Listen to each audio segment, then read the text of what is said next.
just in case you missed it, it's the top 5 sports talkers of the day. Now, it's time for Dan Barrero's Top 5 at 5. Brought to you by Gutter Helmet of Minnesota. Never clean your gutters again. Learn more at gutterhelmetmn.com. Quite a tease for the top 5 at 5 from you. Is that where you want to start? Or It you is want not. You want to ease up, move up into that? We're going to go time zone to time zone. We're going to start in the Mountain Time Zone, move to the Pacific Time Zone in order of achievement last night. And we'll start, well, I suppose you could say last night, Quinnesota was in the Mountain Time Zone. I think I was just excited to play and get back with these guys. I mean, I've enjoyed being around this team so much. So I was just looking forward to that. I feel like I was fine, feeling really good the first 30, then hit a little bit of a wall there. But thought we played a really good game as a team. Obviously, goaltending was elite, and yeah. Quinn Hughes had an assist. He extends his point and assist streak to 11 games. Kirill with 2 assists. Eriksson Ek with 2 power play goals. Boldy, 2 goals and 2 assists. And Philip Gustafsson, 44 saves and threw up on the ice. Had to leave. So Great Wall of St. Paul Even comes got in. mention and acknowledgement on PTI. Did he? Everybody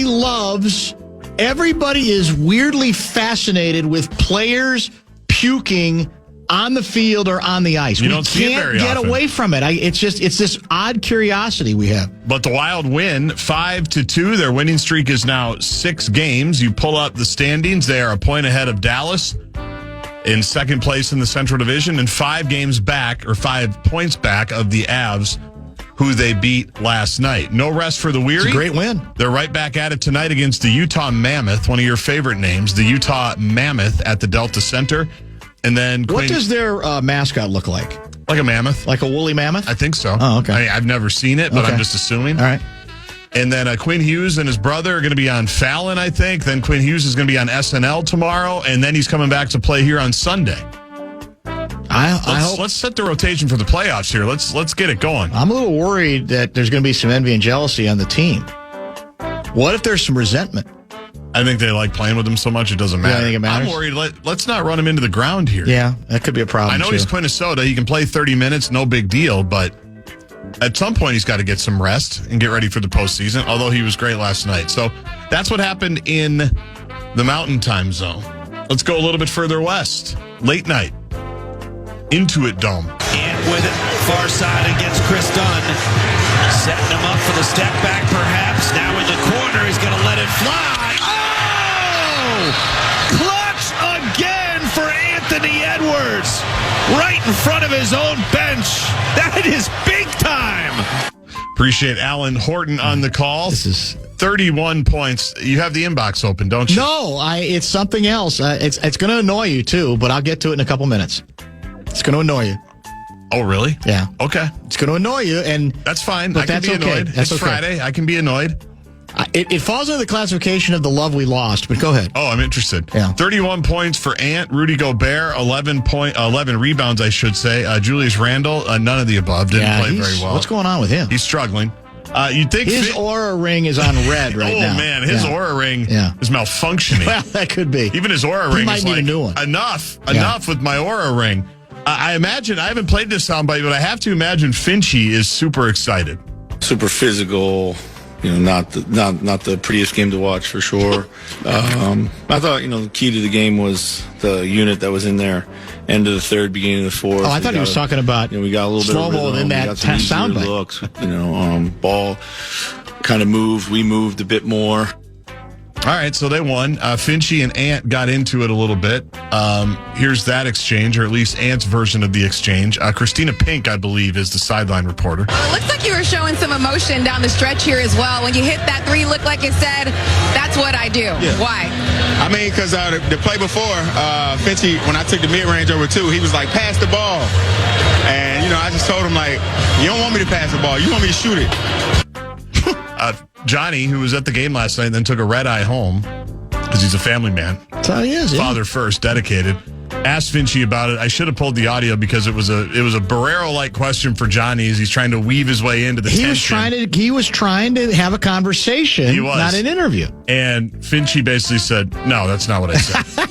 And that was it. He shut it down. That's why on Enough Said today, I said Finchie's mood ring, his aura ring, is the one that's grumpiest, it seems like. That might be true. He just said, "No, that's not what was said," and didn't elaborate any further on any of that. But he did on Colin Cowherd today say, we're competitive, we're alphas, we love each other, and everything's fine. Can I say something politically incorrect about this team and about what I think Finchie's going to have to understand? If you decide your roster configuration is such that you're forced to or decide to make Anthony Edwards your de facto point guard, then you're going to have to live with the fact that he may monopolize the ball even more than you want. You had a way out of this box. The way out of the box was to find a suitable point guard to run a show to play with him, which I still think is the ideal for Anthony Edwards. But I don't think you can have it both ways. Now, that's not the same thing as saying he doesn't have a right to go after him for some shot selection issues, but I just think, to a certain extent, this is inevitable if you convince yourself, nope, this is the best way. In effect, we're making Anthony Edwards our point guard because he's not a point guard. He's just not. It's as simple as that. He that doesn't mean he can't make the occasional good pass, and that's the part that is eating away at me right now. I just saw it's the TNT crew now on ESPN. Yeah, let's get to it because I don't have a ton more after this. I don't even know who they have in the opening game, but they did a series. There was obviously a lot of conversation about and highlights of James Harden in Cleveland. It's Cavs Pistons is the first game tonight. James Harden has been brilliant and a revelation in Cleveland. Now he's hurt. Mentioned he's got a non-displaced, I think they call it, fracture on his right hand. He's a left-handed guy, obviously. So the feeling is he's not going to miss that much time. I got mocked by you. I got mocked by Sam Mitchell. Yeah, more by Sam. Sam, you're right, actually. Dan. You actually were considering it. Dan. Sam basically said you're an idiot. Yeah. And I might be. But you want to talk about having a point guard you can pair with Anthony Edwards? The guy makes right now, this is my favorite version of a player who used to drive me crazy. And I admit, there's always the concern about what about the postseason, but he's playing great. Cleveland has moved up to, I think, second in the conference, according to the odds makers, to represent the Eastern Conference. Yeah. And he's why. He's a big guard. He never he's missing games now. He doesn't do load management. He plays all of the time. He's got all the guile in the world. He's a big guard, too. And I'm just telling you, there may not have been a way to get him, but I don't think that concept. In fact, I will now make the argument, as much as I was intrigued by the possibility of Greek Freak, I think you can make the argument that James Harden actually was a better fit in the short run for what the Wolves are going to do than Giannis. Just saying. Now, and again, he may, in the first round of the playoffs, go 2 for 17 or 2 for 6 in Game 7 and disappear again. That's part of what's fair game on James Harden. But man, oh man, he's a terrific passer. He's made their big men. He's revolutionized their game in just a handful of games that he's been with them. So there's my James Harden speech. Yeah, I mean, I didn't hate it as much as Sam Mitchell did. I think said I hated myself for how much I was also thinking about it. I pulled up the trade. I was curious again. Cleveland got Harden for Darius Garland and a future second-round pick. What would our equivalent of a Darius Garland been? I guess I don't know what our equivalent would have been. Would that have been Jaden? It would have been... Would that have been Randall? Well, my guess is we would not have wanted to trade Jaden. My guess is we would say Nas if we had to. Yeah. Because Harden is every bit as good a scorer as Nas. Yeah. Obviously, he plays a different position. Yeah, he is, for sure. So you're reconfiguring in a way that's big and dangerous, but it's water under the bridge, obviously. The Cavs are 37-23. They've got the 4 seed. They're taking on the number 1 seed and maybe the story of the NBA besides the Thunder and Wemby, the Detroit Pistons, as we mentioned. The Wolves now, because they won last night, they've won 2 in a row, are 2 games clear of the reeling Los Angeles Lakers, who have lost 3 in a row, and a half game back of Sunday's opponent, the Denver Nuggets. Showdown game, huh? The Nuggets. In Denver, 2:30, right here on the Fan. Sunday afternoon, I'm assuming ABC. that's a national TV game, too. Yeah, that's a good So it'll matchup. probably be Mike Breen. I'm hoping it's those guys. I don't know how healthy they are. They've got at some this injuries, point, too. We're pretty healthy, right? Yes, physically. Clippers weren't very healthy, but I'm sure that came up on the broadcast last night on FanDuel several times. Gordon is out for a while. Okay. Jamal Murray is day to day. Oh. So they are banged up. Murray's sick. Gordon is out of the game tonight against the Thunder. Gotcha. Murray is sick. That game's Sunday afternoon? Yes. Okay. Gotcha. Yes, there you go. Right here on the Fan. Tomorrow morning, by the way, UCLA makes its first appearance at Williams Arena since 1969. The UCLA Bruins That long? take on the Golden Gophers. Michelle So Train 69, that'd be Alcindor, right? It was not. Or no? It was It's not. post Alcindor? Yes, they won. I don't know if it was post 69. or pre, but Wicks, was it Sidney Wicks? Sidney Wicks, that would be after. Yeah. They won the national title in 1969. Yeah. The Gophers lost by a Very point. good forward, Sidney Wicks. Yeah. Yeah. George Mikan's kid was on the team for the Gophers. Really? Yes. Man, I didn't Michelle realize it. Train Traversy, the SID for the year, Yeah. she found the box score Wow. like in the archive. We can't find the banner, 97 banner, but Right. she found the box score and it's like, typed out on a sheet. It looks amazing. And so I was kind of looking through and I go, well, how'd they do in 69? Well, they beat Jacksonville in the national championship game. They finished. I remember that game, actually. They That was finished against, I think, Artis Gilmore. Yeah. Among others on that. They played then. They had 2 7-footers. They had Artis Gilmore and a guy named Pembroke Burrows. They were both 7 feet, as I recall it. And they, I think, beat them pretty good. So here's some other names from that 1970 team. Henry Bibby, whose son Mike, played at Arizona, won a national championship. And Henry Bibby coached. He played in the NBA and coached as well. Denny Crum was an assistant for John Denny Wooden. Crum, before he went to Louisville. I'll just Who read else was some in the names. lineup? Kenny Booker, John Ecker, Andy Hill, Steve Patterson, Curtis Rowe. Steve Patterson was a center. So the forward, so Curtis Rowe, who was the other forward you named? Who did you first name? Andy Hill, John Ecker. No, I'm Kenny saying Booker? before Bibby? No. Sidney Wicks. Sidney Wicks, Yep. yeah. So Wicks, those are the 2 forwards. That was a forward-dominated team. Was very good. Patterson was the big man, and he was sneaky good. Obviously he wasn't as great as Kareem, Lou Alcindor, and he wasn't as great as Bill Walton would be, and a couple others, but he was solid. And they won a title. So, as you say. 28-2 was their record. They beat Minnesota that day, December 6, 1969, 72-71 at Williams Arena. And that's the last time they were here. That's pretty cool. That's great. That's a great Current coach Mick Cronin has already complained about being here in Minneapolis, and he has yelled at Andy Greeter from the Pioneer Press. Are you being serious? No. Oh, but he did apologize to one of his own players, right? Because he misread what he thought was a dirty play. Yeah, he tossed him, and he basically threw said, him out of the game. Get out of here, yeah, go. That was bad. And then he did. To his credit, I think he the next day said, "I completely overreacted to the dirtiness of the play." And I've apologized to the player. I don't know how that went, but he's got a bit of a quick trigger. I think it's fair to say. Yeah. One thing that I thought was funny for Mick Cronin, though, because he's not well liked at the moment. He asked a reporter if they're raising his voice at him. He apologized is that right? to that guy too. Right. Yeah. Kelvin Sampson, the Houston coach, your guy. Speaking my of guy, short tempers, he hung up on you when he was in the Indiana coach. Mm-hmm. Sampson was bemoaning, like every coach, that they don't have enough NIL. And, they've been in the Final Four. They've been number 1. Like, they've got plenty, right? They're a top 10 team. They seem to be doing okay. Mick Cronin apparently Venmoed him $1 and said, anything I can do to help. Wow. That's good. That's well done. That's well played. But was it well received? I think it was. I mean, do they have that kind of relationship? I hope so, but either way, I think it's great. Hey, what is going on with our guy Richard Pitino this year? His first year as Xavier. What are they? I don't have any idea what they're doing.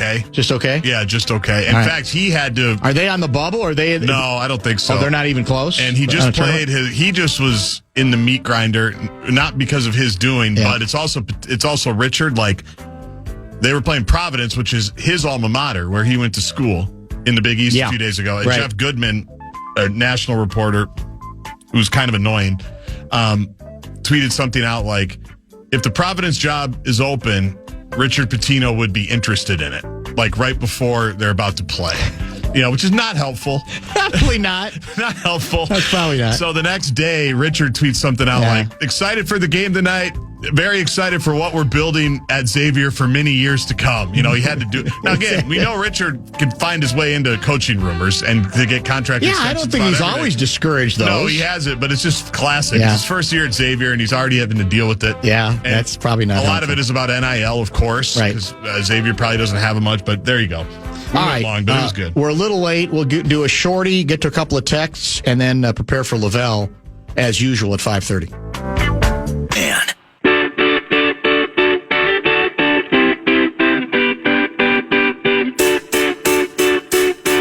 And if the Nuggets play the Thunder tonight, yeah, this is Friday night, right? It is. Does that mean... And I don't know where that game is. Will you double check where they're playing, whether it's in Denver or Oklahoma City? It is Oklahoma City. It's in Oklahoma City. Yep. So does that mean if the Nuggets lose to the Wolves Sunday, it would be a schedule loss, even though there's a day in between? But then the mitigating factor is it's the Thunder. Right. And you're on the road for them. Right. So if Denver loses, can that explain away their loss to the Wolves? It depends, because the other phrase that comes out a lot, especially this time of year, is which team is at a rest disadvantage. Yes. You've heard that one Yes, too, right? The rest disadvantage. Too good. And you'd be stunned at how often the rest disadvantage comes up with the Big Ten coaches. They're obsessed with it. All the coaches are obsessed with it. Well, some of that, I guess, because of the geography now of the league. That's some of it, right? A little bit, yeah. But everybody's keeping score of who plays who on how many days rest, when they're coming back. It's crazy. But so that one has come up in the NBA when you break down the schedule. And there's like a site that'll tell you how many miles are you traveling, and how often are you playing at a rest disadvantage. And the Wolves, as we mentioned, are just hanging out in L.A. today. Yeah, that's true. I think they'll go to Denver tomorrow, right. probably. So they're probably practicing at UCLA and having a great time, and then they'll head out. Like Flip said, there's a reason you can find a way to lose every single game in the NBA. This is from 612 guy. See, you were masterful in the way you broke down the U.S. hockey team, Edwards versus Finch, and perspective on how people want to view anything. You had me gobsmacked. And then you ruined the show by saying what you did about James Harden. Shame on you. I'm surprised that I'm saying it, but it's what we talked about a little bit. You can't go so far down the road with an opinion about a player or a situation to the point where you can't change your mind, or you can't say, well, I'm seeing something different now, or maybe I'm looking at it a little bit from a different perspective than I did. That's what too many people do, is they go, no, well, I've always said this, but no, I can't change it now. Well, maybe conditions have changed. Maybe he's changed as a player. And again, the onus is on him in the postseason. I fully grant that point, no matter what he does in the rest of the regular season for Cleveland. But I'm just telling you, man, they are beyond enthused with him. And I get it. He's not a great defender, but let me break it to you. There's a lot of really good players who aren't great defenders. There's a bunch of them in this league. And if you're good enough at what you do, Cat's a good example of it, then you can still live with some of the downside that you're getting. The old Harden was nothing but scoring, right? Yeah. And what's changed is, I think he understands he's a little longer in the tooth, to the point where, all right, I like to score still. I like to shoot, but I don't need it as much as I used to, so I'll make another play for other people. And he's talked to NBA people about his passing. Who did I hear today talking about? Well, it's Brad Daugherty, who's now, he does, I think, color analysis, the former Cav and North Carolina star. Great player. Yeah, really good on the air. And he said, this guy's, his passing is second to nobody at this point in the NBA on a regular basis. He's a very clever passer. There's not a lot of histrionics with him, though. It's not like, because he doesn't do, a lot of strutting. He doesn't really do a lot of that stuff. He's at times He even seems a bit on the strange side, but he's very good at what he does. To me, that's going to be one of the great story angles once the playoffs begin. Can he catapult the Cavaliers, who kind of been stuck in this thing where they look really good, and then they get to the postseason and nothing seems to happen for them. So we'll see how it goes. Only time will tell, Davey. Dan, I think you're being a little hard on Finchie for making Anthony Edwards a point guard. Finchie's simply playing the cards that he was dealt. I don't disagree. I think the point I was making it was if that's your reality, then I think you should be less surprised that he's going to frustrate you some because he is a scorer. And so if you have a scoring mentality and you're playing the point guard position, you're going to probably defer less, or you're going to go back to what you think you do best. He said it, which is score. And that means he's probably going to take some shots he shouldn't.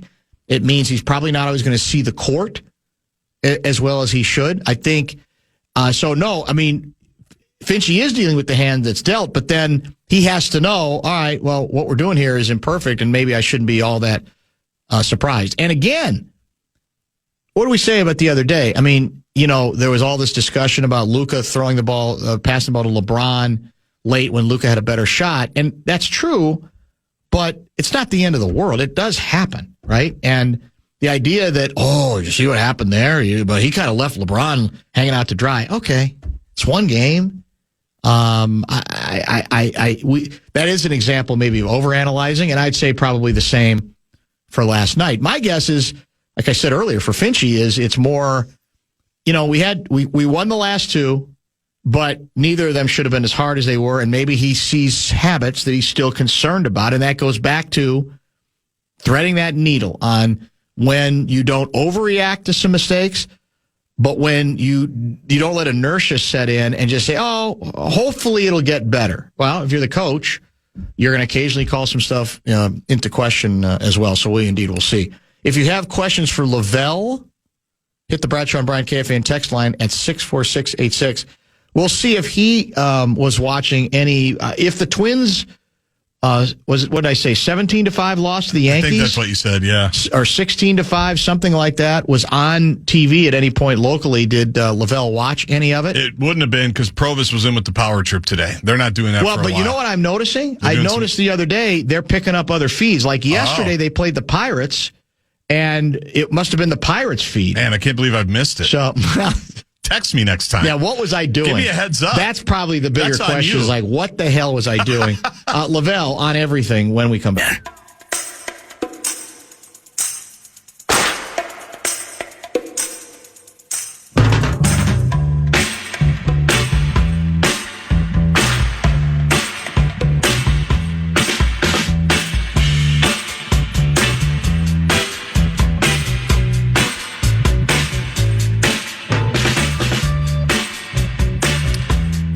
Will Julius and Slow-Mo get along? Royce could get hurt running the bases after he hits a dong.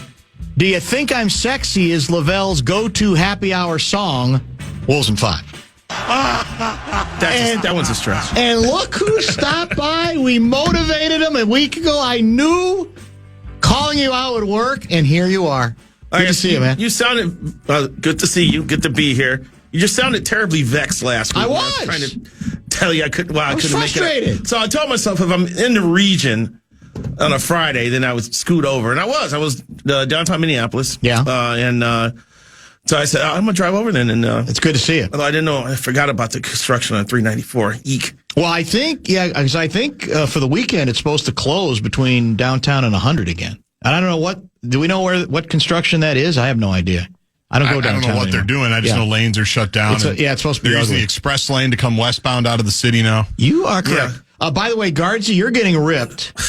Twins are on Fox 9 Plus today, hosting Yankees in 17-5 loss. Provis not in Florida till 3:14. Yeah. Twins radio guys, Atterbury and Gladden simulcast. Yeah. Okay, great. On radio and on WCCO. Terrific. Fox 9 and that Plus, happens Twins frequently. TV. That happens frequently during spring training. Atterbury and Gladden are on the call on the simulcast. Looks like the pitchers held up nicely today. How many did we use? 9 or 10? 10 in 9 innings. 10 in 9 innings. We gave up I think 16 earned runs and issued 12 walks. Yeah, I watched one inning. You did? Okay. I saw Jason Dominguez hit a ball that I believed left the stadium and killed an alligator in the pond behind the right field stand. So, Marco Rea, he's got talent, but I saw this from him last year. He has incredibly wild moments in his outing. He walked 4 in the first inning, and they scored like 4 runs on 1 hit. We know it's not good baseball. By the way, he landed with the Dodgers, right? Rocco? Yes, he's a special assistant. Is there a better job in baseball to have any job with the Los Angeles Dodgers? Seriously. Yeah, he's got a chance for a ring. Consulting, whatever. I mean, it's just what I don't even care if they have so much money, they probably don't even ask him to do anything. No, but think of that on the card. Consultant. He hops Los on the Angeles call. Dodgers. He hops on the Zoom call because he probably doesn't even have to live there, right, Wobbs? He gets to live back out east. Yeah, he gets to stay in Rhode Island with his family because he can,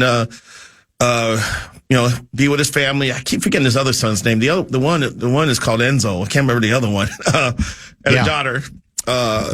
And be a dad, so he gets to spend time with his family. It's good living. And when he's needed, he's needed. He hops on the call and says, "Keep it up, boys." He'll probably hit a couple, minor league outposts during the season. Maybe swing out to California for a little bit. Maybe he'll run into Quasi. Because Quasi's out west now. That's true. Both of them moved he's up. back with the Niners. You're right. Yeah, both of them moving upward. Niners in a better spot than the Vikings right now. So they both have fallen into better situations. I wouldn't let Quasi get anywhere close to a draft board, though. Wow. Good cheap shot. 64686 is the Bradshaw and Bryant KFAN text line if you have questions or observations for Lavelle E. Neal III. We've lost two pitchers that were supposed to be slated potentially for our rotation. Is that correct?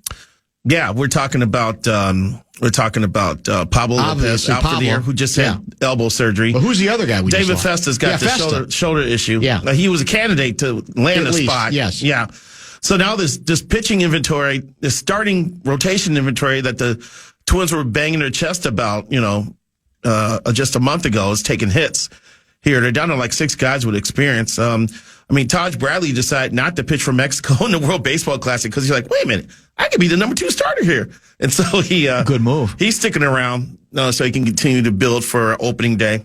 So, and then Joe Ryan, Joe still has some hope of pitching in the World Baseball Classic. I may have to write a column and tell him do not even think about it because as soon as you get to camp and you have a twinge and you're a pitcher in the WBC, you're not playing in the WBC. You're resetting the button here and building for opening day. And right now, it's his rotation now. He's like the de facto ace of the staff, and he's got to be available for a squad. Is it possible? Well, how does this work? Like, can teams can they say, you're under contract to us, we do not want you to play? Or do teams take much more of a hands-off approach on individual players making their own decisions on that? I think there's 2 sides of that. I think some teams don't mind their players participating. The Twins have been pretty lenient with that. You've heard stories about other teams quietly telling the guys, no, don't even think about it. No. Just upsets too much, especially for pitchers, trying to build and get on a progression for a regular season, extra innings. If you're a Yankees pitcher, you want to pitch in the WBC, well, now you're starting early to get ready for the WBC. Yeah. You're likely going to be in the postseason. Yeah. So you're just adding to that workload, and some teams just frown upon that. Yeah, I guess that's the reason to say go ahead and do it, because you never have to worry about extra workload for the Twins in the postseason anymore. Well, I was thinking about that too. Maybe Ryan should go ahead and pitch in the World Baseball Classic. Might be the closest he gets to meaningful competition. He won't be needed in October. Yeah. Well, we'll trade him at the deadline, won't we? Oh, that's a good chance of that. He's running, not buying this year. Yeah, that makes some sense. So where do you want to start here? Do you want to go? Do you have? You're not a big combine guy, but I know you have to pay attention to it. So, where are you on the whole McCarthy deal? Do you believe the time has come that the Vikings are? It's mandatory that they hedge their bets by going out and getting somebody? Because you can make the argument. No, now you get stubborn. You still keep McCarthy as your guy. You work with him. You see that whether he can improve. and you bring in a backup quarterback who's not a threat to him. Where are you on all that debate? Yeah, we were so off on our season predictions about this team. And looking back on it, it's easy to look back on it after it happened, but we should have been pounding our fist on the table going, no, you do not mess up a good thing with your quarterback room. You just hand the keys to this Ferrari to a young buck like J.J. McCarthy, who was injured last year and didn't get a chance to practice a lot. So, I mean, it's just last year was a lost year of development for him. And just to go into the season going, yeah, we could do this. We could win with J.J. I think it was the wrong way to go looking back on it. And now he's shown his warts and he's got things to work on.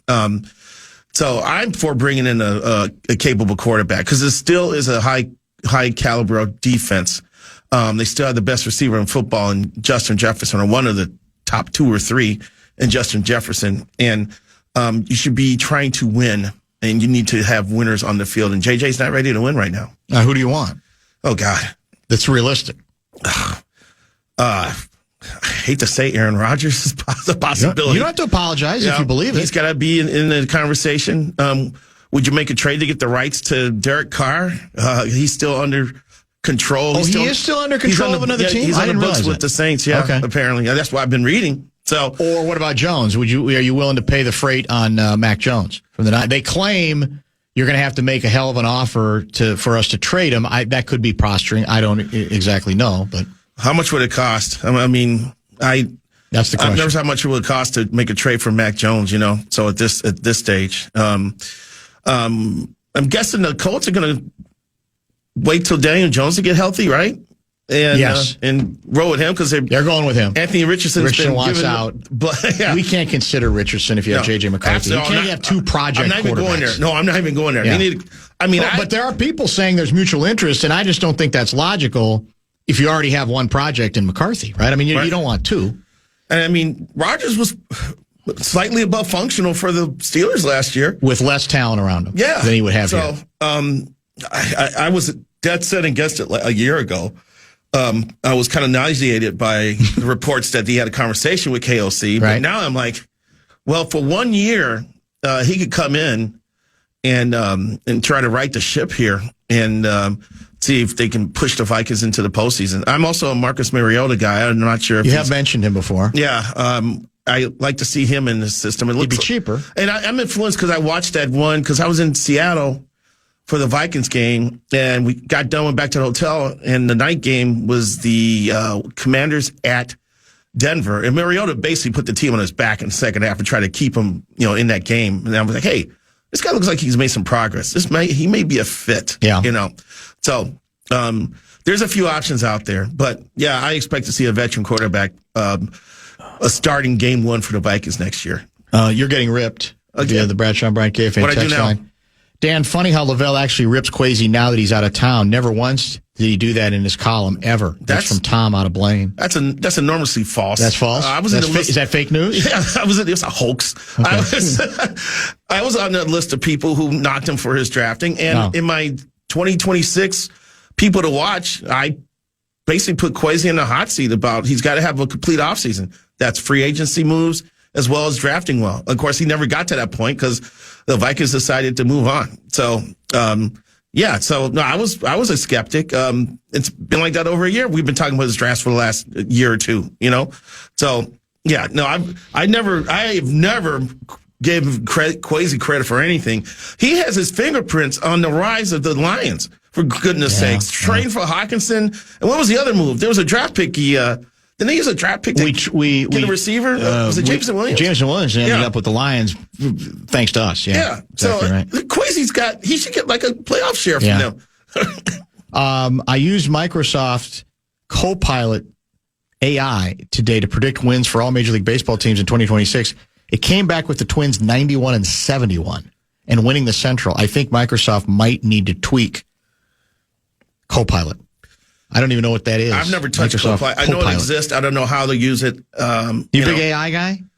Do you like, to answer questions or throw stuff in to just see what it comes up with? Well, it sucks because when you Google search now, the first response is an AI. That's true. Which is dangerous because it's right there and it's often inaccurate. Right. So then I have to go to second or third sources for my research. So that's dangerous to deal with. But no, I can't believe there's any matrix out there that you can put in a computer and have the Twins coming out with 91 wins, unless Tom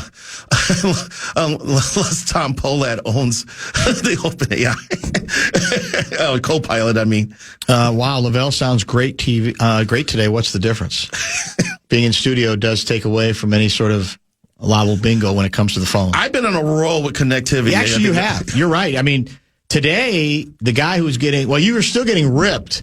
Even though it was Ben Gessling on the phone, that's the beauty of it. They basically said, you must have handed Ben your phone because his connection, I think he was on speakerphone in the car. He was driving down to Northfield. Yeah, he had and so it was just, today. So the car, it was just a little noisy. I've tried to avoid that with you. There's times when I've tried to. Yeah, and I've ripped you for it. Talk to you with my earbuds and my AirPods. Yeah, it doesn't work very well. And that didn't come across. I mean, Gaardsy and Brett Blakemore can attest. Hey, how do I sound? Because I'm using this. You sound okay. We do our best. Better. And then I'm just going to hold the phone because I get nervous about pressing the phone up against my face and hitting a button and things going haywire, So now what I do, I put it on speaker and I just hold it in front of me and talk to you. So I don't, I save myself from myself by not mistakenly hitting a button, hitting mute or ending the call or whatever.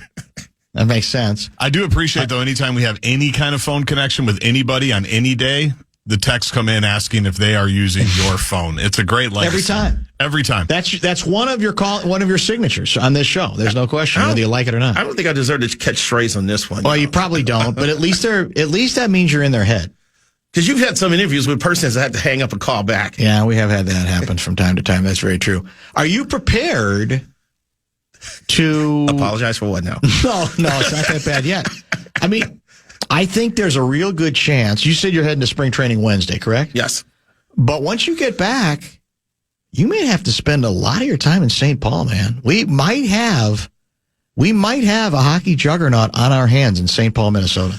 Well, it's funny you bring that up because I have been to 6 Wild games already this year. And I've been to 0 Wolves games, and I'm like, I gotta right this ship here when I get back from Florida. But now, the Wild are like the second best team in NHL right now, and they're chugging along. They had a very impressive win. They did yesterday against the Avs.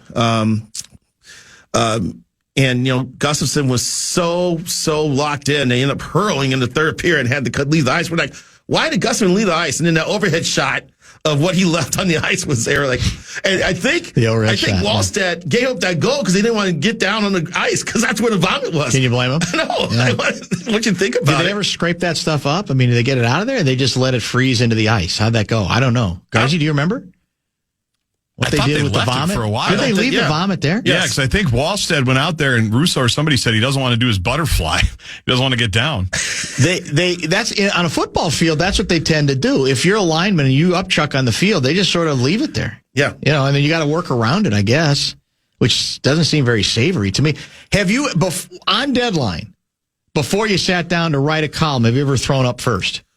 No, but I've had to make emergency bathroom runs on it. I missed a deadline once because I ate one of those damn press box hot dogs at the Dome, and it came back to bite me right when I came back up. Right, I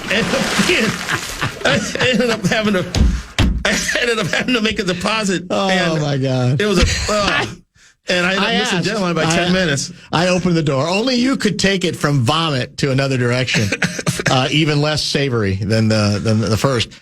Yeah, well, did you miss the deadline? No, I was about 10 minutes tight, late. Wasn't it? It was 10 minutes late. 10 minutes late, see? Yeah. A Dome Dog did that to you? Yeah, well, one of those the press box ones that paid. You're going to blame Peg. So is it like did you put a bunch of chili on it or something? Why are we following up? It's just, you're right, I shouldn't. It's just a hot dog. It was the kielbasa. It wasn't the hot dog. Oh, it changes everything. Yeah, kielbasa. All bets are off in a nuclear way if it's a kielbasa, especially an undercooked one. Yeah, very dangerous. Maybe that's what it was. That might have been what it was, yeah. I can't remember it may have been a terrible game, too. That may have made me sick a little bit as well. If it was a Twins game, there's a decent chance that eventually they got the shovel and put it in the back of the net. Is that true? They put the vomit in the back of the net? Maybe. Why not just take it out? Take it off. Well, it's kind of hard, I think. Oh, it hardens. Yeah, you're probably right. It's the ice. I just think it's difficult to, carry it the whole way. It's easier to just shut. Sure. It was the last minute. We're almost done here. It's 5-2. You can't bring up a mop out of. Here's the thing. I mean, how many players have we heard about that? Louis was saying. Who was it? Was it the goalie? Yeah, it was. It wasn't Esposito. It was Glenn Hall from the Blackhawks.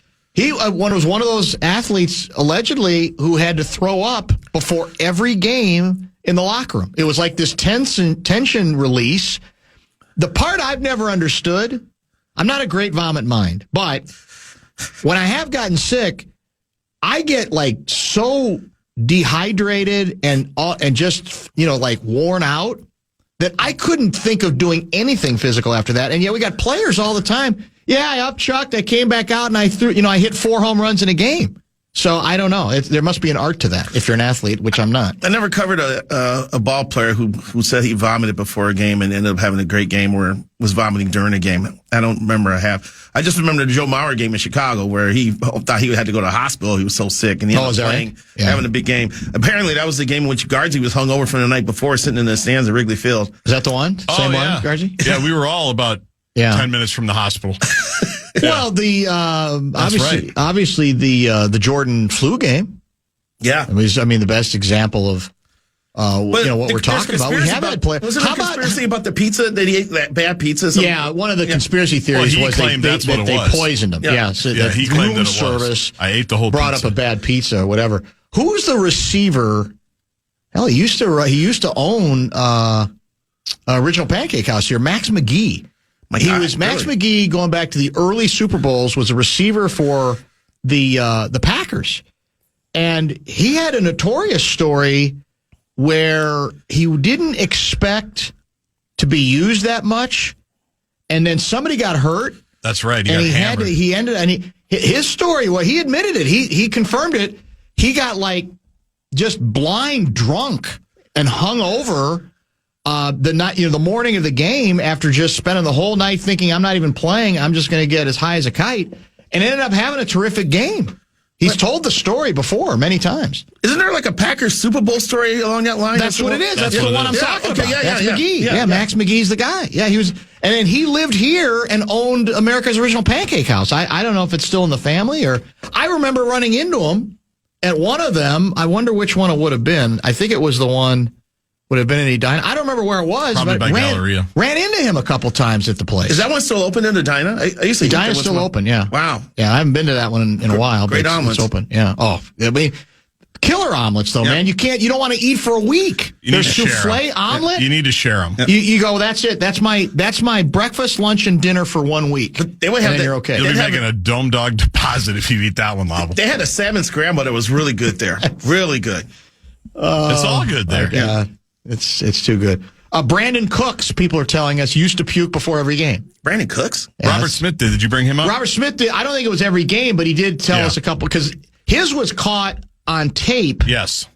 I don't remember the game, but yeah, it was during the game, and then he talked to us about it, but he stayed in the game and played well. Didn't Donovan McNabb throw up in a Super Bowl, and T.O. was ripping him for it? You're right. That's or true. Somebody was ripping him for it? Yeah. T.O. God. Yeah. Well, who else? Yeah, it would make some sense, wouldn't it?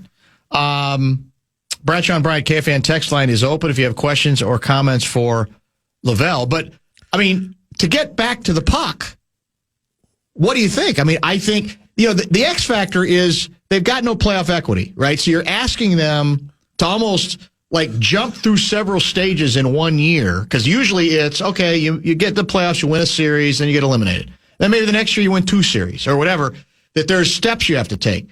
What people are asking them to do without any equity, any experience in the playoffs, at least this group together, is to make a run immediately, this season. Well, Patrick Ricey wrote earlier this week that he believes they have 5 of the top 25 players in the NHL. So that would be Quinn Hughes, that would be Kaprizov, that would be Boldy, that would be Eriksson Ek. I don't know who the 5th would be. He had his list. Faber, maybe? Did he have Faber in that? He did have Faber. Yep. Yeah, he had Hughes, Boldy, Faber, Eriksson Ek, and Kaprizov, obviously. And when Hughes was traded here, I usually reach out to my hockey folks, so I would send a text to Lou, send a text to Micheletti, the Cake Show House Band, and send a text to Gorg. And one of them came back and claimed that, Kaprizov and Hughes may be 2 of the top 10 players in the league. And I was like, wow. So there's definitely star power on this team, and they're all playing at an elite level. Hughes made a bigger name for himself during the Olympics. Mm-hmm. Your boy Billy G, the under fire and battle Billy G, yes. friend of Kosh Patel, says that Hughes has been even better than he thought since joining the Wild. Boldy is headed to a superstardom. They've got quality goaltending. They got good defense. Penalty kill should be getting better. Nico Sturm's helped in that area. And Billy apparently is still out there looking for a center to come in and join the mix. It's going to depend on what they have to give up to get the quality center, and how much is that center going to cost in terms of salary. I also read something yesterday that someone suggested, Pierre LeBrun suggested that Steven Stamkos could be a fit. We talked about that earlier in the show. I was like, wow. Yeah. Well, that would give him some top 6 firepower. Now, he's not a full-time center, though, but the question is if he's so good it doesn't matter. Right. I think he's played some there. No. He claims, by the way, he hasn't given permission to anybody. He hasn't talked to his GM about this at all. Now, who knows what the truth is? But the fact that the encouraging part I was mentioning to Gaardsy is over the years when big names have come up, I've laughed at this notion that everybody wants to come here. There was no reason to come here. Now I think there's reason to be interested in coming here. You can sort of see the forest for the trees, and I think that's another sign of progress that it isn't crazy to think that a guy might waive his no-trade clause to come here at this point. No, not at all. I think they've proven, this is not flyover country anymore. Locking up Kaprizov was a step in the right direction there. The trade for Hughes speaks for itself. So, getting to the end of all this, to answer your question, one step at a time here. Let's win a damn series first. They have not won a series since 2015. That's where it starts. There's been some playoff heartbreak here, just playoff angst because they haven't been able to get out of the first round of the postseason. Let's take that first step first, and then see how long we can make the run here. But this definitely is a team to be reckoned with. We're fretting about them having to face Dallas in the first round. Well, Dallas should be worried about facing the Wild in the first round. Let's face it. So, well, to your point, there's a good chance the round 2 would be against the Lanch potentially, and that's what seems unfair because you could argue these might be 2 of the 3 best teams in the league. That is part of what you have to fight. But as you say, you got to start by winning a series. That's for sure. I still remember during our cruise. Here we are in St. Martin, and I'm sitting with my brother and sister at a bar talking, and some guy found out we're from Minnesota. And he's an Avalanche fan. He's like, well, we just made a statement win against your team. And I was like, well, first of all, it's not my team. But I think the Wild returned that statement yesterday.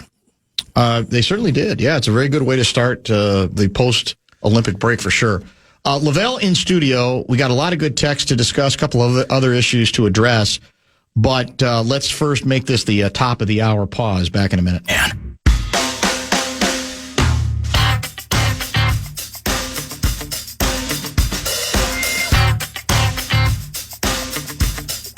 Final 30 minutes of this week's edition of the Friday Football Beast here on the Fan. And Lavelle E. Neal III, kind enough to join us in studio the rest of the way. Bradshaw and Brian KFAN text line is 64686. Somebody is mentioning to me that Glenn Hall was a Detroit Red Wing. He might have been, but he was definitely a member of the Chicago Blackhawks. I grew up watching him in the net before Tony Esposito. Tony O became a goaltender for a terrific goaltender for the Blackhawks, although at the moment of truth against the Montreal Canadiens, he let Jacques Lemaire beat him from mid-ice, for God's sake, for a goal that killed their chances to win the Cup that year. I still haven't gotten over it. It's one of the more underrated moments in bad Chicago sports history. Dillingham got 22 minutes yesterday for the Bulls, by the way. Any interesting numbers? 5 points, 2 of 7 shooting. Oof. Leonard Miller got 23 minutes. Yeah, well, that makes some sense. Dilly also missed an open dunk on a fast break. I saw that a couple of games ago. Yeah, put him in Sports Center for the wrong reasons. Yeah. By the way, an Edina Hornet goal Yeah. also made Sports Center. Yes. It was crazy. But the bitterness, in classic us fashion, all we care about is the mispronunciations, right? We're just Medina and devastated. Wayzata. Yeah, is that true? Yes. So they said what? Wayzata I think so. or Yeah. Wayzata? I didn't even watch it because I didn't want to How be do they triggered. pronounce Edina? Adina. Adina. They did say Edina. Yeah, that's pretty typical. That is typical. Yeah, if you don't know. Yeah. They actually But we're pronounced. so it's just amazing. They Like, also botched the first name of the goal scorer. They called him Bold. did they really? Yes. Oh. Well, other than that, how was the play? I guess it was a hell of a play. It was a crazy It game. was a crazy I've never play. seen a a puck react Yeah. like that after hitting the wall. That was pretty good. 612 guy asks, did Max McGee die by falling off his roof? The answer, sadly, is yes. Oof. He was, as I recall it, he literally was just trying to fix something on his roof, which is a lesson to everybody that you just can't, if you're not a pro, you can't get up there. And he tumbled off, and I believe that is how he passed away. Yeah. So, because he became a business fixture here. I don't remember where he was from originally, but I do remember that story. It was awful story. Do you have a Sunday column figured out yet, or is it already in the hopper? I have to cover the Loons game tomorrow, which we're now expecting because apparently there's some trepidation about throwing James Rodriguez right out there. Yeah. Because he hadn't played in a game since October or something like that. But apparently he looked sharp and aggressive and played and practiced with intent all week. We're doing it. So I'm expecting a second half cameo from James tomorrow. What's the weather supposed to be tomorrow? The Do you high's know? 21. 'Cause I thought now there might be Snow's some coming in the snow in the morning. forecast. Yes. Yeah, today would have been a better day to play. Yeah. So beautiful MLS schedule. What are you going to And do? it's weird. We're flip flopping. We're going to the European schedule next year with a break from mid-December through like the end of January, I think, and then before picking up the schedule. Oh, is that right? Yeah. Yeah. So, but yeah, I'm curious to see this version of the Loons. They're trying to play a little more aggressively, play on their front foot a little bit more, and not sit back, absorb pressure, and wait for Dane St. Clair to bail him out because Dane is now playing with Messi. And I don't think the replacement goaltender is as good. Goalkeeper, sorry, is as good as Dane. So I just want to see how all this works out. What do you think of the current condition of your basketball team? Do you think the Ant thing last night with the head coach is much ado about nothing, or is there something else you think going on there? I thought Chris Hine wrote an excellent analysis of it today for our website. It's on StarTribune.com right now. And he actually had a quote from his book on Ant, just talking about the relationship between Finch and Ant. And it gets testy at times, and they get on each other at times. But Ant allows himself to be coached hard. And the assistant coach, Chris Hines, will step in if he thinks things headed in the wrong direction, or Mike Conley will calm Ant down during film sessions when Finch is going after Ant. The thing I'm enjoying out of this is that, the player isn't running the clubhouse. The Finch is showing that he's not afraid to get on his best player's back, when he's not doing the right thing. And Ant plays with a lot of emotion, man. You know what he's feeling. He does not have a poker face. No, definitely not. I mean, even when he's losing, he's talking trash, and saying something to the other team. And I watched that play. That was a marvelous shot he hit. I was like, why are you shooting that? Oh, my God, that's... And then you see the replay when he turns to Finch and he's like yelling at him. I was like, wow, what was that about? Now we know that Finch was on him earlier for taking a contested shot from mid-range, and Finch, he went into the pass. Although Finch says I didn't say that to him. Ant said he did. Yeah. And then Finch yelled back at his coach. So, Mike Graham pointed out, similar to like Kirk Cousins and Zimmer after that one game where Cousins was in his face. You like that? And they started shoving each other. It looked like it was going to escalate into a brawl, but then they kind of separated from each other. We talked about that earlier. Yeah. The difference is there was no good relationship between Cousins and Zim for various reasons. So I think that moment did capture a little bit of the relationship.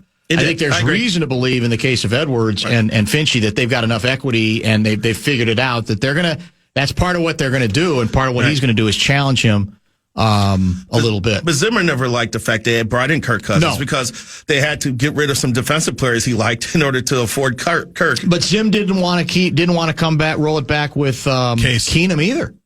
Yeah. So I don't. It's hard to know sometimes what Zim wanted. That's right? true. I mean, That's true. Zim was kind of wired that way. It was He could be bit a very abrupt, acerbic, testy coach. You're correct. Excuse me? Wolves are in Denver Sunday, national game. What did you say, 1 o'clock, 2 o'clock, Gaardsy? 2:30, I think. 2:30, that's a national game, which, of course, you can hear on the fan. And so that's the last game of the road trip, and probably for all the obvious reasons, the most interesting. I do think, and we were talking about this during the break, there were some people at the break predicting that they thought Edwards was going to ascend into MVP conversation. The guy who's ascending into and is there, MVP conversation, who is U.S. born, is the kid for Detroit. Yeah, absolutely. I haven't seen enough Pistons games until recently. Agreed. Me too. Cade that kid is good. And what I like about him, he's not as spectacular as Ant at all. But as we were talking about earlier, he just gets to where he wants to go. It doesn't really matter. He's a great scorer. He defends and he passes well. And that's a fun. I would not be at all surprised if the Pistons come out of the East.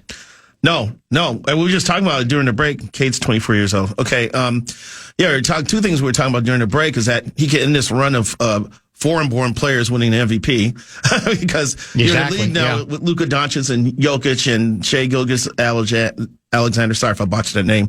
But Cade's the man, and he's made Detroit basketball relevant again.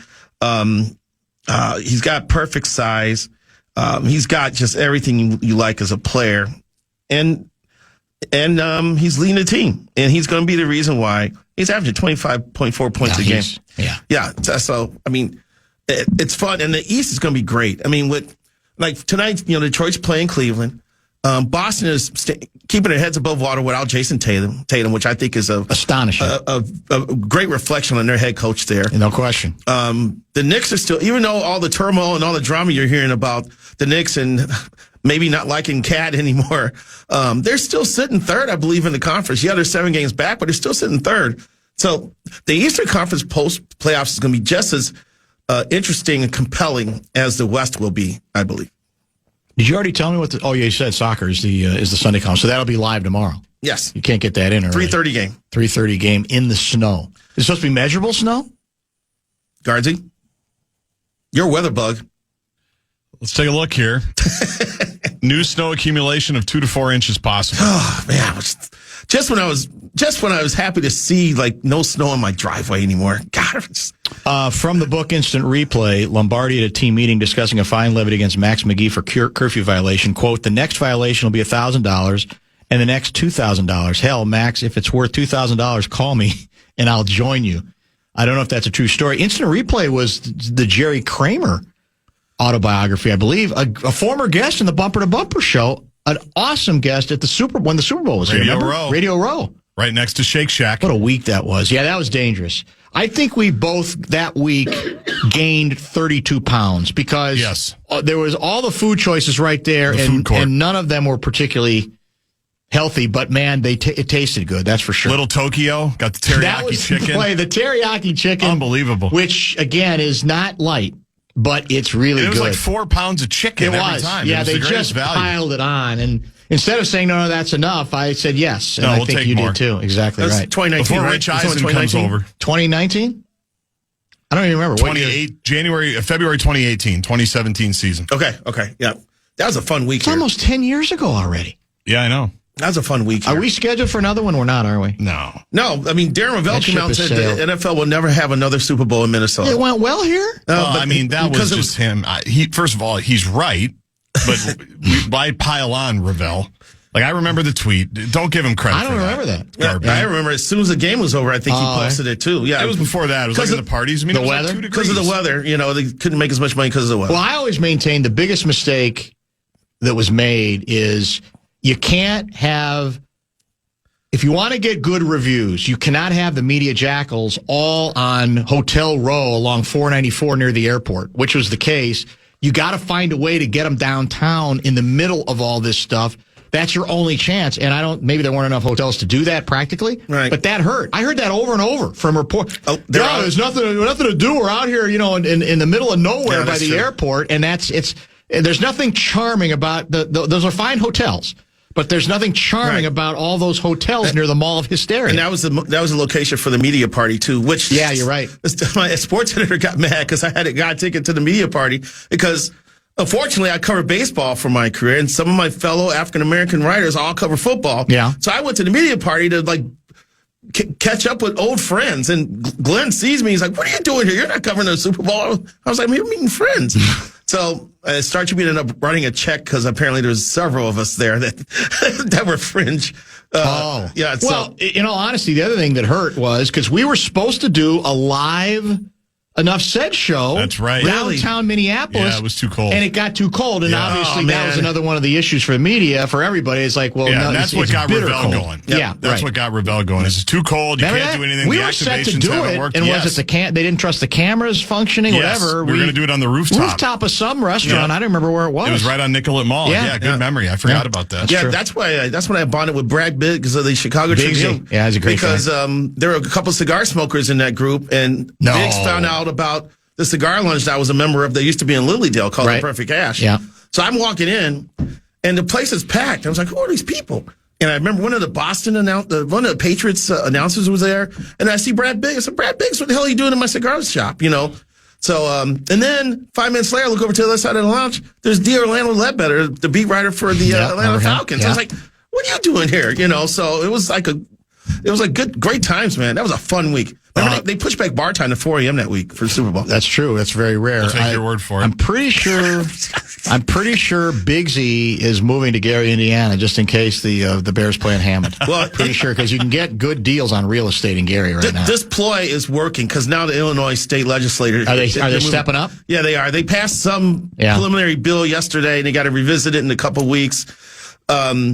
So I think it's going to get done and end up at Arlington Heights. Now, the other thing that's popped out of all of this now is that since Indiana now has the mechanisms in place to build a stadium, that if they don't get the Bears, they're going to go after the White Sox. Ooh, interesting. Yes. Yeah, that's very interesting. And Jerry Reinsdorf was complaining. Southside anyway. Jerry Reinsdorf was complaining that, players are now signing $600 million contracts. I need a new stadium. Because for a while the Bears and the White Sox were talking about collaborating on a joint stadium project, but that didn't gain any traction. So now the Northwest Indiana bit could pop up here. Let's do actually, we're going to wrap up because we're really late. Thanks for coming in, though. Good surprise. You're always welcome. Lavelle on soccer on Sunday, and then we'll talk to you next week. Thanks, man. From Fort Myers. Oh, that's right. On your way to Fort Myers midweek. Yep. Lavelle right here in the fan. We'll wrap up the show now. Show Wrap is presented by American Pressure, commercial-grade pressure washer since 1975. It's the bumper-to-bumper Show Wrap. I think I got a man crush on Cade Cunningham. Honestly, I just saw him on the wing. Yeah. Because, again, there's nothing that's like ooh-ah-ing about him, right? But he just gets there. He's just one of those guys who knows angles, is strong, and he's a damn good player. And he's got as good a chance as anybody to win MVP, in part because he plays. Yeah, because the injury, the missed games thing is piling up on SGA and on Joker, right? Yeah, the way it's projected now, like only SGA is projected to play. You got to play 65. And he's at like 66. And they've got an analytic for projected games, and Joker's going to be at like 59. Yeah, Joker's not going to be close. Yeah, it is. It's insane. It's very true. Hammond is closer to Chicago than Arlington Heights, is it not? What I said before is that Hammond is closer to Soldier Field than Arlington Heights is. That is true, not by a lot, but it gets back to the psychological part. But it's not Illinois, which I think is actually underrated or overrated as an issue. I want to thank Wobbs for hanging in. Coming in. Again, the beauty of Wobble Bingo is you never know what assertion that you didn't expect might be landed, and he did it again today. Is it not fair to say he surprised us with his hot dog experience? It's amazing. You never know where it's going to come from with Lavelle. And the things he's willing to share. That's also, yes. That's very, he feels very we've comfortable. We've worked together 17 years. Yeah. There's a lot of things, longer than that really, when you go back to sermons, there's a lot of things you don't know about me. A lot of stories I haven't told. You know me pretty well. Right, you know a lot about me and my history. Right. There's a lot you don't know about me. Lavelle, I feel like there's no secrets. There's no secrets. He's free and easy with it, which is actually good for us, I think, most of the time. Occasionally, most of the time, you go, oh, my God, did he really just say that? Yeah. Also want to thank Ben Gessling, who joined us. So if you podcast the show later, Ben was usual time between 4:30 and 5 o'clock today. I got some of the hockey purists bitter with my assertion that finally state of hockey might apply here because finally the pro component might be ready to do its share, and it's about time if that were indeed the case. But that was met as a bouquet. That got him going. To the current condition of the Minnesota Wild and the good start with a really impressive victory in a difficult place to play in Denver last night. So it'll all be podcastable later. Tough week to do that for you to get the responses because we're going through section finals in the boys That's tournament. true. We just had the you're girls right. tournament. Yeah. Our crown jewels coming up. Like everybody's got positive vibes. Yeah, and there I go. I have to talk about the pro game. Mm-hmm. Well, we got to pay attention. Be controversial. No, I didn't think so.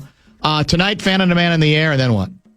A little bit later, Wild are back in action. Oh, that's right. Against the Utah Mammoth. Puck drops at 8. So there you go. Great chance to follow up after. Is that going to be a schedule loss if we lose, though?